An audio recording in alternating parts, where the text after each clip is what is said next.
हमारे साथ इस वक्त चावल के एक प्रोग्रेसिव फार्मर राय फरीद साहब मौजूद हैं। 200 एकड़ पर चावल काश्त किया हुआ है, मुख्तलिफ वैरायटीज़ लगाई हुई हैं। राय साहब से पूछते हैं कि क्या मसला है। अस्सलाम वालेकुम सर। शुक्रिया सर, आप तो खुद एक्सपर्ट हैं और ब्रीडिंग करते हैं राइस की, तो आपके चावल को भी ये प्रॉब्लम आ गया? मैं समझता हूँ कि मेन रीज़न क्लाइमेट चेंज है और उसके बाद एक सोची समझी साजिश के तहत फार्मर को कुचलने की कोशिश की जा रही है।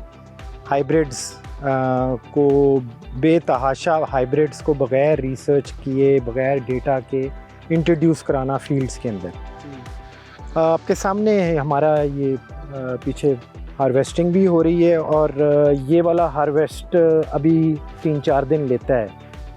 ये फील्ड अगर आप देखेंगे इसमें 20% तक पोलन अबॉर्शन है। 80% तक सही है फसल, 80% इसकी ठीक है। इसको हम कहते हैं वेदर चेंज। ये वेदर हमारा पहले भी हार्श था बट इस साल थोड़ा सा ज़्यादा होने की वजह से ये प्रॉब्लम है। जो मेन रीज़न दूसरा आया है वो पाकिस्तान में इंपोर्ट अगर 3 कंटेनर हुए हैं तो बिका वो 30 कंटेनर है। वो हाइब्रिड पता नहीं कहाँ से आया है। यानी आप फरमा रहे हैं कि जितना हमारे लग गया है राइस, हाइब्रिड राइस, उतना बीज बैरून ममालिक से इंपोर्ट नहीं किया? नहीं जी। अच्छा राय साहब, एक सवाल ये है कि ये जो फसल है आपकी ये 80% ठीक है, जबकि ये मैं ये फसल देख रहा हूँ ये 20% ठीक है, समझे 80% ये खाली है। जी बिल्कुल इसी तरह है। ये देखें, दो का अगर हम कंपैरिजन करें स्क्रीन के ऊपर तो ये साफ नज़र आ रहा है, ये ग्रीन ज़्यादा है और ये गोल्डन ज़्यादा है। यानी ये जो ग्रीन है ये अबॉर्शन है, ये पोलिनेशन सही नहीं हुई और ये जो गोल्डन है ये पोलिनेशन सही हुई है। अच्छा, ये आपकी सेम क्लाइमेट कंडीशंस हैं, सेम वेदर होगा, सेम टेम्परेचर होगा और बकौल आपने एक ही वक्त में दोनों फसलें लगाई? ये मैंने दोनों फसलें एक ही, बल्कि दोनों का फर्टिलाइजर ट्रीटमेंट भी एक है, सेम है इनका। तो फिर ये क्या है?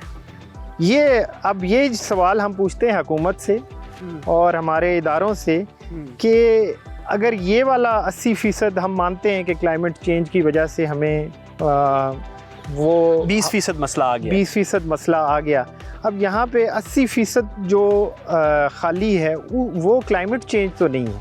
ये बाकी आप देखते आएंगे कि ये बिल्कुल ही खाली हैं। बज़ाहिर क्रॉप तो बहुत अच्छी लग रही है, वेजिटेटिव ग्रोथ बहुत अच्छी है, फिर जो मूंजर का साइज़ है वो सही बना हुआ है, लेकिन अंदर उसके भराई नहीं है, खाली है। अच्छा, अगर हम वैरायटीज़ के बारे में डिस्कस करें तो जिसकी भराई हो गई है 80% वो कौन सी वैरायटी है और जिसकी नहीं हुई वो कौन सी वैरायटी? इस तरफ जी जो अच्छा परफॉर्म कर रही है ये LP 18 है। काफ़ी सालों से हम काश्त कर रहे हैं और ये वाली सन क्रॉप की डायमंड 109 है। ये भी मैं काफ़ी सालों से, पिछले 3 सालों से ये मैं काश्त कर रहा था बट इसमें कभी ये इशू नहीं आया। इस साल बहुत ज़्यादा हाइब्रिड बिका है और बहुत सी नई कंपनीज आई हैं। वो कंपनीज कितनी क्यों हैं और क्या इनकी R&D का प्रोसेस पूरा हो गया था? सर यही सवाल तो हम अपने इदारों से पूछेंगे कि आया कि ये जो किसान के साथ ये मजाक हो रहा है और इसमें इन्होंने आगे क्या रोल अदा किया है। अगर तो ये आपके सामने जिस तरह है कि 80% ये पोलन अबॉर्शन हुई है तो इसमें किसान का तो कसूर नहीं है।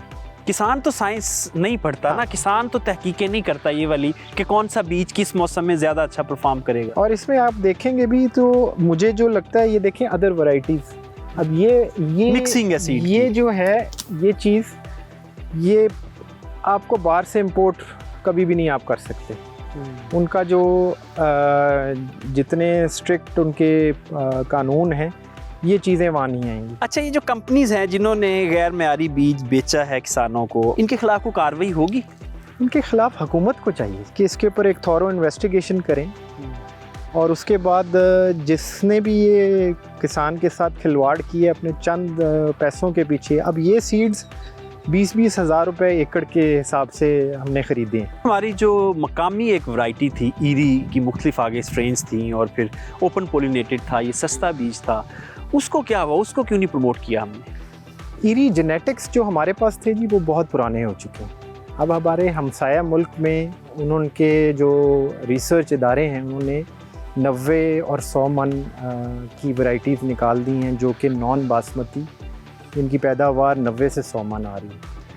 हमारे जो यहाँ के इदारे हैं जो रिसर्च कर रहे हैं चावल पे, उनको भी चाहिए कि वो अपने हमसायों को देख के कुछ हमारे पे रहम कर लें कि अगर हम किसानों को ओपन पोलिनेटेड बीज मिलेगा तो हम अगले साल ये 18-20 हज़ार रुपये पर एकड़ के बीज से हमारी जान बच जाएगी। मुल्क का इसमें कीमती ज़र मुबादला बचेगा।